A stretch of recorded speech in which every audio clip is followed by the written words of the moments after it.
This is Charlie Milburn for Hit Exchange Media. I'm joined today by Eric Hibbs, Executive Editor of Hit Exchange. Eric just returned from a panel discussion in Phoenix, Arizona, exploring strategies and tactics for the adoption of CPOE, which is Computerized Physician Order Entry. Welcome, Eric. Thanks, Charlie. I'm pleased to be here. Great. So tell us more about this footage that you brought back from Arizona. I understand the first thing that we're going to be watching is an introduction of the panelists. That's right, Charlie. The discussion was moderated by Dave Kempson, CIO of Maricopa Integrated Health Systems. As you will see in this introduction, all of the panelists are currently working on CPOE projects at hospitals in the region. The panel consisted of two individuals with clinical backgrounds, both CMIOs, one of them a practicing physician. The two other panelists are Chief Information Officers. In this clip, you'll hear about each panelist's current stage of CPOE projects and planning at their respective hospitals. That sounds great. Let's take a look. Good afternoon, guys. I'm Dave Kempson. I'm a Chief Information Officer with Maricopa Integrated Health System. And thank you for joining us for our panel discussion today on CPOE. I'd like to start off just by asking each of you to introduce yourself, tell us what system you work for, and let us know what stage of CPOE planning or operations you're in at this time. Phoebe, you want to start off? Hi, I'm Prabodh Hemati. I'm Chief Medical Information Officer here at Maricopa Integrated Health System, and also still a practicing pediatrician. We are live on Epic systems, or Epic for short, and we implemented Epic in 2009 in October, and so far we're live in our ambulatory environment, all of our clinics, all of our emergency rooms. We have 3 emergency rooms, and also in our OR area for OR management. In terms of operational and nursing staff involvement, I'd have to say from my perspective, we had a lot of involvement from really ground level staff. Our implementation, I think, in our first phase in the outpatient and the emergency rooms in OR went very well, and largely due to getting that buy-in of folks at the ground level, having lots of meetings, getting their input before going live into the system and into the final configuration. We went with Epic's model system, which is a system that they've developed over time from other customers and from lessons learned over the years. But in spite of going with the model system, we still had to make some changes to the model to fit with our workflows. For the most part, I think that has gone very well. We had to still do some what we call re-engineering. Just before our go live and even after go live, we had to still make some changes to the application. But I think in large, we had a very successful go live. So now that we finished our outpatient and ER implementation, we're looking at the inpatient, which is going to go live in March of next year. So we're busy preparing for that go live.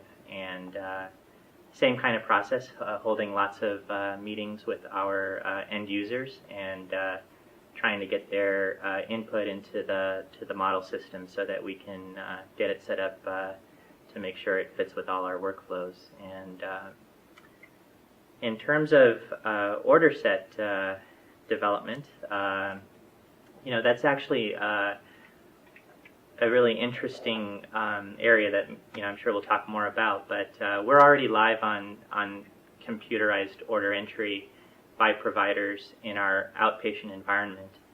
And in the outpatient environment, Epic, instead of calling it order sets, they have a term for it called smart sets, but they're basically order sets. And I'd have to say that a lot of times, and I've seen this from other places too, that we focus a lot on creating lots of order sets before go live, but a small percentage of them actually end up getting used. And I'd like to maybe get others' input on that as well. But a lot of times the orders are just being entered in, as needed by the providers on a one-off basis. So that's kind of, in a nutshell, I guess, from my side, I guess the introduction, and we'll talk about it, I guess, a lot of these things in more detail. Very good.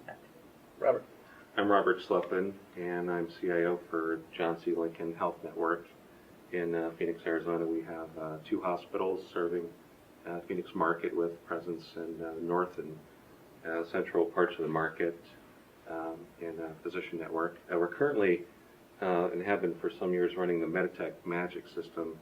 Made a decision earlier this year to change course, and we signed a contract in April of this year with Epic also. We kicked off our Epic implementation for both our hospitals and our clinics last month, and currently we are in the workflow validation stage. In fact, we just completed our first week of workflow validation. So our plans are to go live in 2012 with most of the capabilities in the Epic system. We'll be starting in March. We're not going to do a big bang, but a few bangs that Epic terms rolling thunder. So in March and probably around May, June, we'll be doing 2 go-live events for all of our clinics in the market.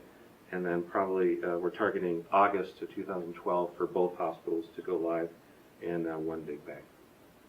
And yet you still have time to be here with us, which is quite impressive. Jim. Thank you. I'm Jim Kramer. I'm the Chief Information Officer at Scottsdale Healthcare in Scottsdale, Arizona. We're a 3-hospital system.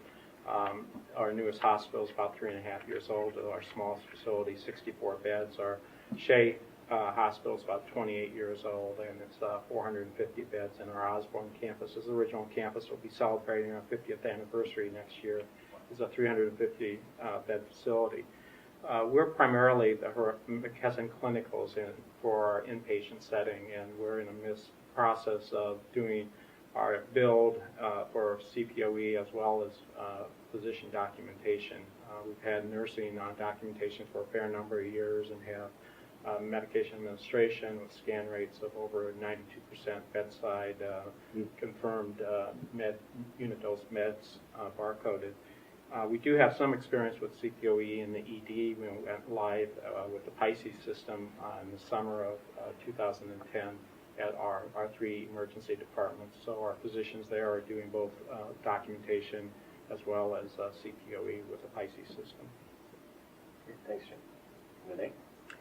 Hello, my name is Vinay Vaidya. I'm the Chief Medical Information Officer here at Phoenix Children's Hospital. We are exclusive children's hospital that has recently undergone a major renovation, built an 11-story tower, taking our bed capacity from approximate 300 beds to 500 that will soon expand to 626 beds. That will put us amongst the top 2 or 3 largest children's hospitals in the country. We have about 12 to 15,000 annual inpatient discharges. We have about 60,000 plus ED visits. And our EMR journey started quite some time ago in 2002. And we started on the inpatient side with the system then known as Eclipsys, now under the umbrella of Allscripts. And CPOE was started then in 2002. And not surprisingly, it survived only in 2 units in the hospital. That was the pediatric ICU and the neonatal ICU. And then in October of 2008, the emergency department went live with CPOE. And then finally on Cinco de Mayo 2009, I was just here for 2 or 3 months. So I remember each of those days distinctly. And so we went live fully hospital-wide, and that was a success. And we monitored the process closely. And right from the first month after May, we were 95% plus. We are about 97, 98% plus all inpatient orders on CPOE, except chemotherapy CPOE. We have postponed that, like most large institutions, because of safety issues and complexity.